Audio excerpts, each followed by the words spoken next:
What's up guys, Sagar Bhosle here and this is my new daily driver bike, the Yamaha FZ25, a beautiful and in my opinion underrated best 250cc bike in the market.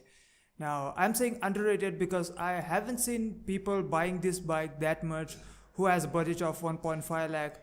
They either opt to buy KTM Dukes and Yamaha's own R15, but not this bike. But in my opinion, this bike is just more value for the price over all the bike I mentioned before, and here's why.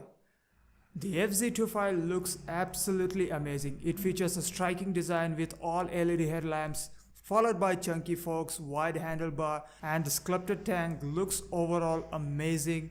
The motorcycle has an upright riding stance with slight rear set foot peg, offering a comfortable yet commanding riding posture. It features a full LCD instrument console, which is not the greatest in the segment, but it serves the purpose. There is no gear position indicator, which is kind of a bummer. I got used to it, but overall the instrument console is just basic and just serves the purpose. It could have been better, at least something like on R15 V3. The engine of FZ25 is the main highlight of this bike. It is just so well refined and smooth, you just have to ride it yourself and experience it. The video will not do the justice. It features a 250cc air-cooled single-cylinder motor with Yamaha's Blue Core technology that is capable of 20.3 bhp of max power and 20 Nm of torque. The performance is just so good for my liking. The low end and the mid range of this bike is just main highlight. It's just so punchy that you'll never run out of power in this segment. The top end isn't that great. I would say the bike is ideal to ride between 60 to 80 km per hour, and the lack of sixth gear just bugs me a little bit, especially when I'm riding on highways. I just keep searching for the sixth gear. It's not a huge deal breaker, but it's just something that I really miss. But overall the performance is just so good. I would say this bike is ideal to ride between 60 to 80 km per hour. So if you are a 3-digit speed monster, then this bike is not for you. Yes, you can go above 100, but you start to feel vibrations above 90, and if you opt to buy the non-ABS variant, then it's totally not recommended to go beyond 80. Personally, I'm a smooth rider. I don't ride this baby that fast. I usually keep it between 75 to 80 km per hour on highways and 60 to 70 on non-highway situations. So if you are a smooth rider like me, you will totally enjoy this bike.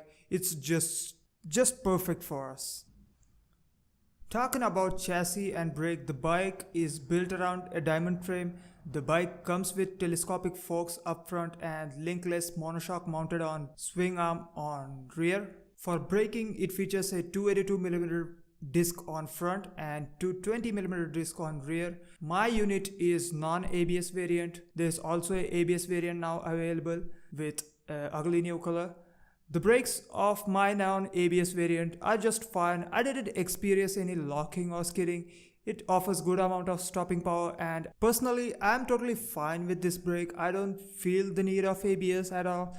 Don't get me wrong, ABS is necessary for safety, but if you are a smooth rider like me who keeps speed between 60 and 70, and if you are experienced rider and know the correct technique to brake, then it won't be a huge issue at all. And last thing that differentiates this bike from all the other bikes in the segment is its price. It costs 1.18 lakh ex-showroom for non-ABS variant and 1.33 lakh for ABS one.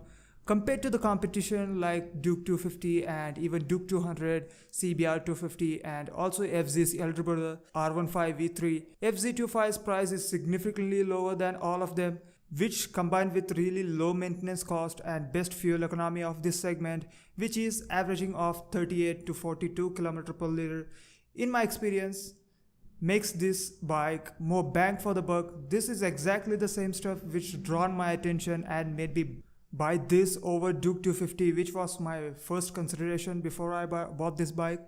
But its maintenance cost and fuel economy was main concern for me. Since I'm a student and non-revenue YouTuber, it was a big deal for me, and I already had a really bad experience with my brother's Duke 200, and those were the main reasons why I bought FZ25 over all the bikes I mentioned above.